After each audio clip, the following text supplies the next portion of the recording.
I woke up choking on the smell of burning cloth. For a moment, groggy and disoriented, I thought maybe the old furnace was acting up again. But then I heard the front door slam hard enough to rattle the windows and a voice, Dad's voice, low and tight with something I hadn't heard since the worst nights overseas. I bolted downstairs, still half barefoot, the wood floor freezing against my skin.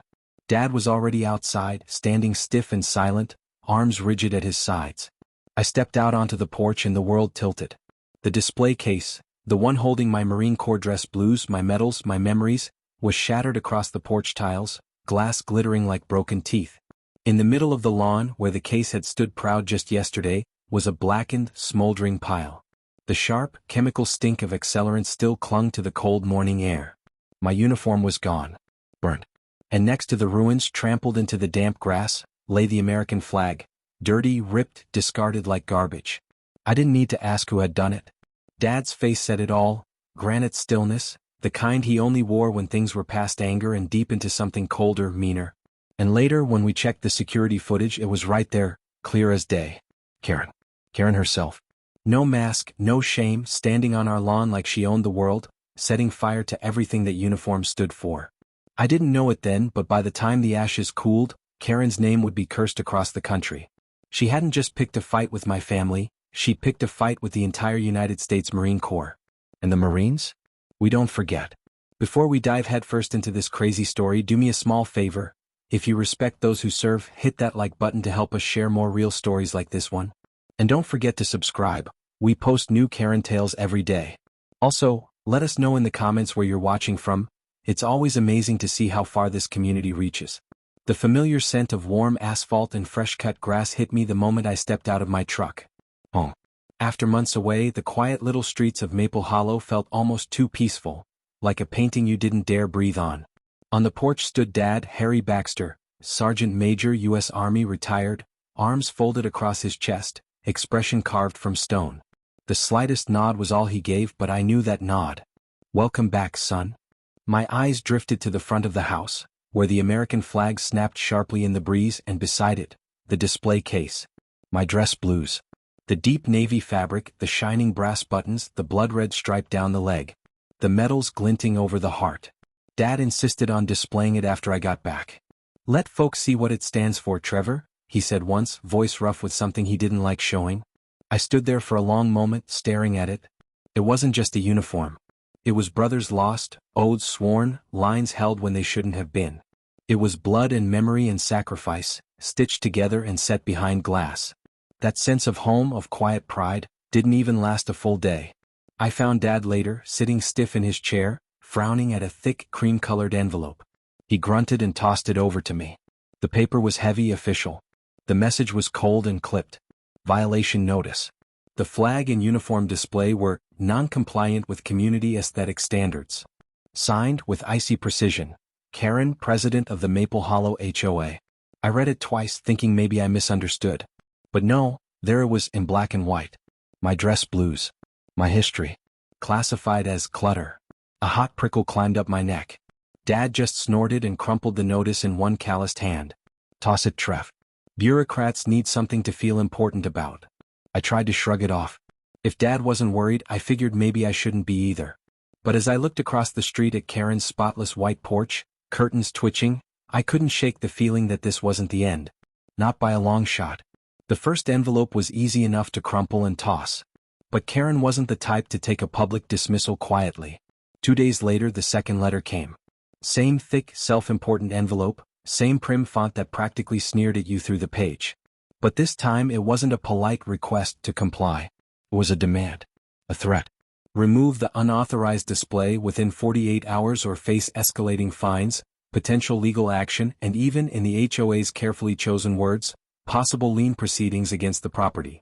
Dad didn't say a word when he opened it. He just placed it flat on the kitchen table, his knuckles whitening around the paper's edges. They can send all the letters they want, he said quietly, voice low, and even in that way that told me trouble was brewing. It's not coming down. The way he said it, like it was already carved into stone, made a knot of cold dread settle low in my gut. This wasn't about neighborhood appearances anymore. This was about pride. About memory. About everything that stupid piece of paper could never hope to understand. I went about my day pretending everything was fine, but my mind kept drifting back to that letter. Something about Karen's language, it felt personal. Vindictive. Like she wasn't just enforcing a rule, she was making a point. That night, as the streetlights blinked on one by one, I caught a glimpse of movement across the street. Behind Karen's pristine curtains, a shadow twitched, tall, broad-shouldered, and for a split second I thought I saw Marcus Thorne, her right-hand enforcer, lingering near the window. Expression unreadable. Silent. Watching. I didn't sleep much after that. The smell woke me before dawn. Not wood smoke. Something harsher. Chemical. Plastic. Fabric. I bolted upright, my mind snapping into sharp, brutal clarity the way it had in worse places under worse skies. I didn't even grab shoes, just ran for the stairs, heart hammering. The front door was already open when I got there. Dad stood framed in the doorway, his silhouette stiff, staring out into the foggy gray of early morning. I pushed past him onto the porch and stopped dead. The glass display case was gone. Well, pieces of it were still there, glinting like angry teeth in the grass. But the uniform, the dress blues, the medals, the folded flag. All of it was a blackened, smoking pile. The smell of accelerant clawed at my throat. My nose burned. I stumbled forward, blinking hard, willing it not to be real. But it was. Blue wool turned to ash. Metals melted and twisted into grotesque lumps. The once proud red stripe was nothing but a charred memory. Next to the ruins, soaked with dew and ground into the dirt, lay the American flag. Ripped, soiled, forgotten like trash. My mouth opened but nothing came out. When I finally found my voice, it was hoarse, barely a whisper. Dad, who did this? He didn't look at me. Didn't move. They burned it, Trevor, he said, voice like gravel dragged over steel. They burned it. Something inside me snapped. It wasn't just vandalism. It was desecration. It was personal. We stumbled inside, still half-dressed, still smelling like smoke, and pulled up the security footage from the camera mounted above the garage. There, clear as day, timestamp blinking mockingly in the corner, 3:07 a.m. 2 figures. No masks. No hesitation. Karen. And Marcus Thorne. I watched, fists clenching so hard my knuckles cracked, as Marcus swung a crowbar through the display case like he was breaking open a piñata. Glass flew in shards. Karen, efficient and cold, poured something from a silver canister onto the remains. She struck a match and tossed it like she was flicking a cigarette butt. For a moment, the flames roared, too bright for the camera's cheap lens to handle, and then settled into a greedy, writhing blaze. And then, like it was just another day at the office, they turned and walked calmly back across the street. Karen even paused deliberately to grind her heel into the fallen flag. I sat there in the half-light of Dad's office, the flickering monitor casting ugly shadows across the walls, feeling something colder and harder than rage settle into my bones. This wasn't HOA nonsense anymore. This was war. And the worst part? Later that morning, after we'd shoveled the remains of my dress blues into a box and swept the last shards of glass from the porch, the mailman came. He didn't meet my eyes as he shoved another envelope through the slot. Another cream-colored notice. Another fine. This time, for failure to maintain lawn appearance and improper disposal of waste materials. They were fining us for the ashes. For the ruins they had made. I stared at the words, disbelief curdling into fury. Dad took the notice, crumpled it in one large, weathered fist, and dropped it onto the kitchen table. He looked at me, then really looked at me with the kind of grim steel that only comes from surviving things most people can't imagine. They're trying to break us, he said, voice low and sure. Trying to paper over what they did. Make us the villains. A long silence settled between us. Then I nodded. Not this time. Not this family. Not ever. It started small. A battered old Ford pickup rolling up the driveway. 2 men climbed out, older than Dad by a decade, both wearing faded Vietnam vet caps, their hands rough and sure as they shook Dad's hand without a word. They stood for a while, staring at the scorched patch on our lawn, the shattered bits of glass we hadn't had the heart to sweep away. One of them, a wiry guy with a long scar down his cheek, finally spoke. "Heard what happened, Harry?" he said gruffly. "Just wanted you to know. You ain't standing alone." I swallowed the lump in my throat so hard it hurt. More trucks followed. More boots on our lawn. Old Marines, Gulf War vets, a few young guys I recognized from the local National Guard post. Even a couple of Navy chiefs Dad used to drink coffee with back in the day. Nobody made speeches. Nobody shouted. They just stood. Quiet. Solid. Like a wall. It was enough to make the rage in my chest ease just a little. But Karen, bless her cold little heart, wasn't ready to back down. Not by a long shot. Someone, maybe a fed-up neighbor, maybe one of the vet's grandkids, posted the security footage online. Just a short clip. Karen and Marcus caught red-handed under the harsh glow of our security light, smashing, pouring, burning. It didn't stay local. Within hours, it exploded across Facebook groups, veterans forums, military news pages. By dinner, it hit the national feeds. The comments were brutal. This isn't HOA policy. This is criminal. You don't mess with a Marine's uniform. Period. Karen just declared war on the Corps. My phone practically caught fire from all the calls and messages. Buddies from Afghanistan, old instructors, even random civilians from across the country. Everyone had something to say. Outrage. Fury. Offers to help. The Marine Corps does not forgive an insult. And they absolutely do not forget. By the next morning, photos started popping up online. Marines young and old, standing ramrod straight in full dress blues. One viral post showed a young sergeant, gleaming medals pinned to his chest, captioned simply, "Burn one, 10,000 more stand in its place. Semper Fi, Lieutenant Baxter." Seeing it almost broke something loose inside me, some knot of grief and rage that had been stuck since I woke up to the smell of smoke. This wasn't just my fight anymore. It wasn't even just Dad's. It belonged to all of us. In the middle of all that chaos, my phone buzzed again, an unknown Virginia number. At first, I thought it was another reporter. Almost didn't answer. Something made me pick up. Lieutenant Baxter? A deep voice, low and commanding. "Yes, sir," I answered instinctively, standing up straighter like some old habit had kicked in. "This is Colonel Marcus Cole. USMC retired." My heart skipped. I knew the name. Everyone knew Colonel Cole. A living legend, spoken about with the kind of respect that didn't come easy among Marines. "I saw the footage, son," he said, voice calm but carrying a weight you couldn't ignore. "What happened to your uniform? It's unacceptable.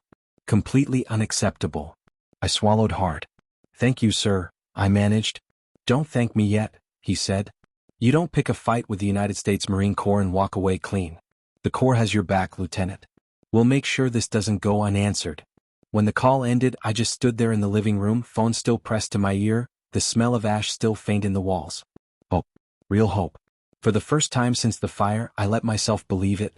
Karen had no idea what she had started. And the Marines? We were just getting warmed up. I thought the tide was turning when Colonel Cole called. I had no idea how fast it would turn. The next morning, before the sun had properly cleared the rooftops, the first news van rolled up our street. A local station at first, Channel 8, some skinny kid with a camera and a microphone too big for his hand. He tiptoed across the lawn like he expected Dad to yell at him. He didn't. Dad just stood there, arms crossed, letting the ruins of the burned flag and the blackened grass speak for themselves. The reporter tried for an interview. Dad just said, "It's not about revenge. It's about respect." Simple. Final. That might have been the end of it, but social media had other plans. Within hours, bigger trucks showed up. CNN. Fox, NBC. They came from every direction, antennae sprouting like weeds, cameras and microphones aimed like weapons at the smoldering remains of my honor. Karen must have seen it from her pristine little front window, peeking through the blinds like a rat in a flood. And she didn't like it one bit. Because around 8:30 a.m., 2 police cruisers crept slowly down the street, lights flashing. My stomach twisted into a knot. Was she seriously trying this? Sure enough, 2 officers got out. Young guys, uncomfortable from the second their boots hit the pavement. They walked up to the line of Marines, because yes, by now, there were Marines standing silent guard along our curb at parade rest, dress blues gleaming in the early morning sun. The officers spoke quietly with Master Gunnery Sergeant Brooks, an old Marine whose chest full of medals looked like it weighed more than he did. No raised voices. No threats. After a few minutes, the officers nodded, shook his hand and walked back to their cars. They left without arresting a soul. Karen was still standing at her window, clutching her phone so tightly it looked like it might snap. Play stupid games, Karen. Win stupid prizes. The silent line remained unbroken. But while Karen licked her wounds, the real battlefront shifted. Because Colonel Cole wasn't playing checkers, he was playing chess. That afternoon, Dad and I sat down with a team of veteran attorneys. Real heavy hitters, former JAG officers, civil rights specialists, bulldogs with law degrees. They laid it out in calm, brutal terms. Destruction of private property. Violation of federal laws protecting military service members. Intentional infliction of emotional distress. Karen hadn't just overstepped HOA rules. She had broken real laws. Big ones. And now she was going to pay. Sarah Jenkins, the lead attorney, a woman with eyes sharp enough to cut glass, flipped open a thick legal codebook. Burning a Marine's uniform isn't just petty vandalism, she said. It's a violation of the Service Members Civil Relief Act. Federal offense. She snapped the book shut like a guillotine. And we're not just suing the HOA, she added. We're suing Karen personally. I sat there stunned. This wasn't just about rebuilding a shattered display case anymore. This was about making it right. Sarah smiled, but there was nothing soft about it. We're going to make sure every HOA in America thinks twice before pulling this kind of garbage again. The lawsuits were filed that night. And when the news broke, oh boy did it break hard. The national media latched onto it like sharks smelling blood. Local HOA president faces lawsuit after burning Marine's uniform. Veterans rally against HOA tyranny. Karen culture meets Marine Corps honor. Guess who wins? Karen's name was everywhere. I wondered if she still thought it was just about aesthetics. Within 2 days, the Attorney General's office announced an official investigation into the Maple Hollow HOA. Corruption. Discriminatory enforcement of rules. Financial mismanagement. Turns out, Karen had a lot of skeletons rattling in her manicured closet.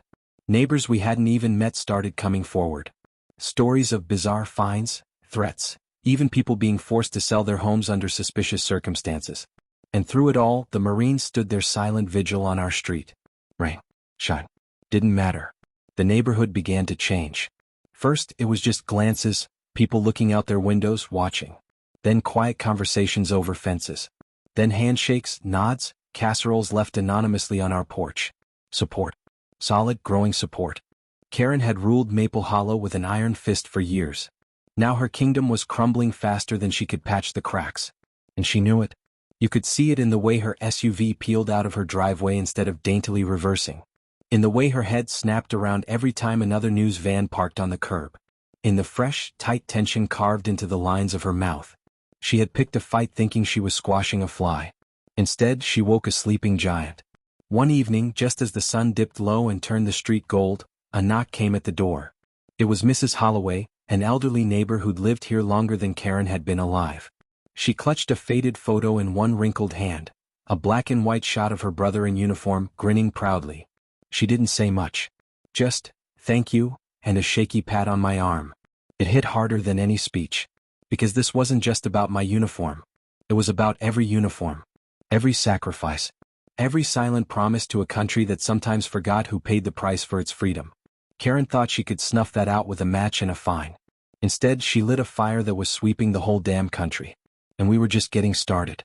The cracks in Karen's little empire started as whispers. A board member resigning here, a frantic phone call there. But then, like a dam giving way, it all collapsed at once. First, someone leaked the HOA's financial records to the Attorney General's office. Records Karen thought were safely buried. Then neighbors who had been too scared to speak started lining up to testify. Stories poured out, fraudulent fines, threats, backdoor deals. Within a week, the last of Karen's allies on the board turned tail and resigned, scrambling to distance themselves from the mess. Karen stood alone now, isolated, exposed, furious. An emergency community meeting was called. We didn't go to make a scene. We went to witness history. Karen marched in late, chin high, a frozen smile stretched across her face. But her eyes darted like a cornered animal's. When the motion for her removal was read aloud, she didn't wait for a vote. She exploded. Shouting accusations at everyone, dredging up years-old grudges, spitting venom. It wasn't leadership. It was a meltdown. In the end, she didn't leave with dignity. She grabbed the resignation papers, scribbled a jagged signature and stormed out, pushing past reporters, cameras flashing like lightning. Across the street, the line of Marines stood at ease, silent, unblinking. Karen paused for just a moment, staring at them. No words. No gestures.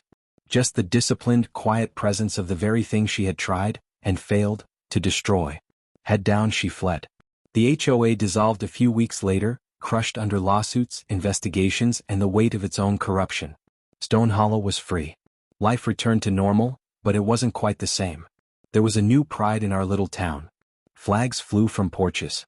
Uniforms were displayed with honor, not hidden in shame. And me? One quiet Sunday, Colonel Cole showed up again, this time carrying a new set of dress blues.